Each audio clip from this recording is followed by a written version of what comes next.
everyone, welcome back to another video on the channel today. We're back on GT Sport and we're back with another race in the GR1 class of car. And this time we're racing at the Nurburgring GP track, obviously the Porsche 919 hybrid again. It does tend to favour this car, this track. We're doing a little test. I just wanted to test out how competitive the traction control system would be when running on its lowest setting. We'd already set a qualifying time of 1:39.742, and then I went into the race, obviously registered for the race, and we had 3 or 4 minutes I think left to do some qualifying. And I wanted to just run, I just jumped on basically just to get some race practice, but we actually started doing quite a good lap here, you can see, but the dial was getting very low. I could see 50 seconds left, so I was trying to get on with the lap to try and make sure I got over the line. So I was pushing quite hard, I was really going for it on this lap, even though traction control was on its lowest setting. I think we actually hit quite a nice lap on this lap. You're going to see now, going through the corners, could have took more on that left apex off of it on the green after, and probably got a better angle through these corners. So we lost a little bit of time there, maybe 2 tenths or so, just on that little section. I know it was about 2 tenths actually, because we had been through that section on a 13.8. So we definitely lost a bit of time for there, but what we did here, we really attacked this chicane because I knew I had to get on with it. And you're going to see I pretty much got the angle perfect through there without getting the corner cut. But however, going into the final corner, we missed the apex of there, and then tried to get on the power a little bit early, lost the back end slightly, traction control kicked in, and we go over the line on 39.6. I think that still is a personal best that I've done on this track, although I've not driven it that much at this track, so I'm sure we can get that down to a low 39.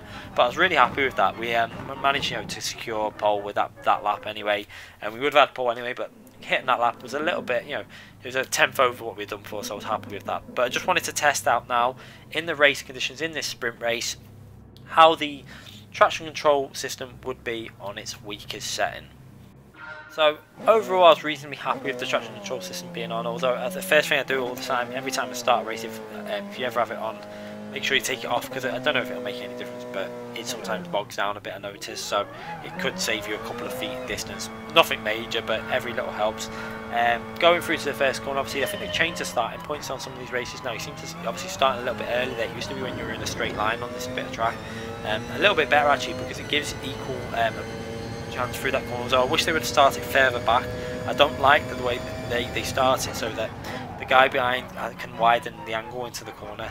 Some little simple things, but I would much prefer they went to the iRacing way of starting, and just trusted us gamers, and they just need to make it a little bit more strict in terms of the way they start the race. If you start jumping stuff, then you're disqualified and stuff, because on iRacing, if you overtake the car in front of you before the start finishing line, you're given a drive-through penalty. So I think that would stop people doing it instantly, but it's much better on iRacing. You all start in the line. It is a little bit of battling going on, and it's just good fun though, because obviously that's how they start in real life, and it's real fun. It normally gives the advantage to the leader as well. If you've qualified on pole, I think you should definitely have the advantage at the start, but it's very minor that anyway.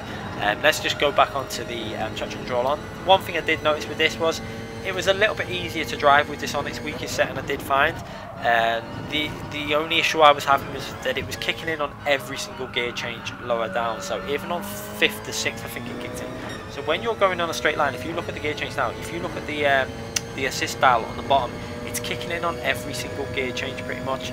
And so even in a straight line, it was kicking in that little fraction, which was losing me a bit of time. And when you actually have a look at the delta to the guy behind, it was like I was increasing coming out of the corner, and then as I was going down the straight, I was losing a bit of time. There were certain areas where this was happening, so obviously the start straight line, it was happening sometimes. Obviously not every lap, because it depends on the actual exit the guy gets behind from us.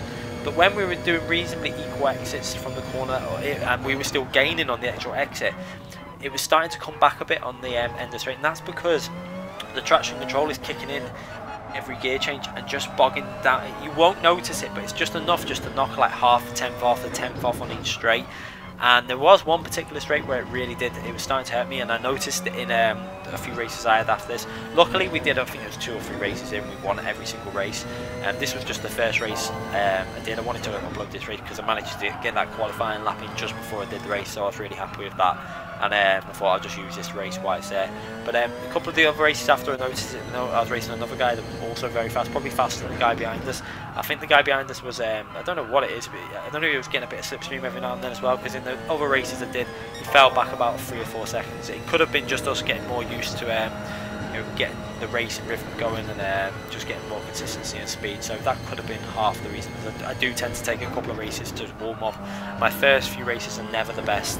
I normally take 2-3 races at least just to get into the rhythm of a track and start really pushing my race pace on.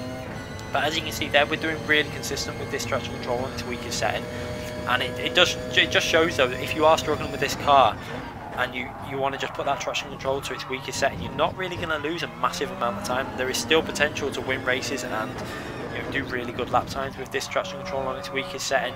I tend to prefer driving without it on. It felt a little bit restricting in certain situations. It felt like it was blocking the power a bit, and for me that's not ideal, but for some people they would probably want that just to stop the rear stepping out, especially when you've got the power that's in this car.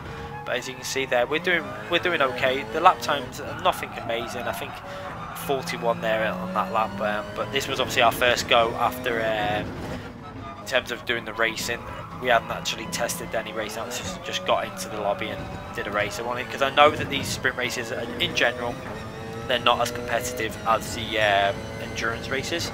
So you do find that you'll end up in races with B license races and A license, whereas in the endurance you do tend to find that you group together a lot more in terms of the S license. You'll find that you have 8 to 10 S license races, the R rated S license in that race. It's not so like that when it comes to the sprint races. As you can see there, we're doing okay. You'll see on the straights, it's the straights where I seem to be losing the time. It's when the gear changes are happening, it's bogging down that little bit and losing us a fraction of time. So it is probably it could be an okay idea to just, if you could be bothered doing it, is to just have it on a couple of corners and then just take it off for the straights. That's one thing you could do, but I personally would probably just, next time it comes to this track, I'll just leave it off. I only did this for an experiment on the video just to see if it was competitive and if it could be driven to a win. And I think I've shown now that it definitely can be. It's not too restricting. It does restrict you slightly, but it doesn't restrict you too much that it's going to lose you like a half second to a second a lap. I think it's minimal. I think it's maybe 2-3 tenths at most a lap it's going to restrict you. As you can see from our qualifying lap, it's not a massive amount, and it's 100% drivable. It's more drivable actually than off, obviously, because you've got less risk of losing the rear, especially when you've got full throttle situations where you're putting steering angle in. Like this right-hander now, coming up to now, I don't know if I do it perfectly this lap, but in general, if you look at my qualifying going through there, you can just see there's less going on with the car. It just seems a lot more stable when you've got that TC on its weakest setting going through there.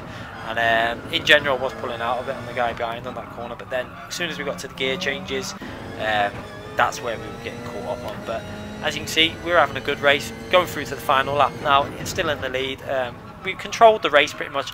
I wasn't pushing 100% because I could see that he wasn't really able to get anything closer than about 9 tenths to a second behind me. So I was just concentrating on keeping on track. Knew this was the final lap. Didn't want to make any stupid errors. Just keep it nice and clean and get another victory under our belt. We want to get obviously the trophy for beating Michael Schumacher's wins. Obviously, I haven't driven enough races to get that yet. I don't even think I've done 90 races in the online mode, but we're closing in on halfway there anyway.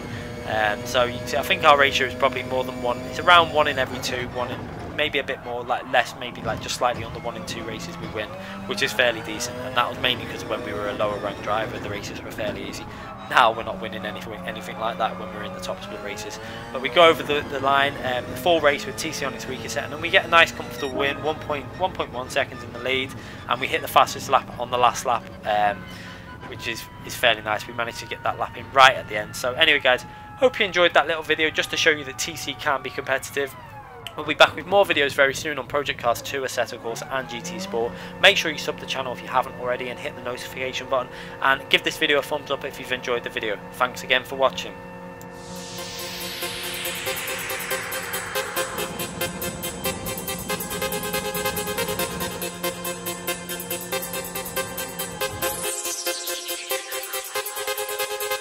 You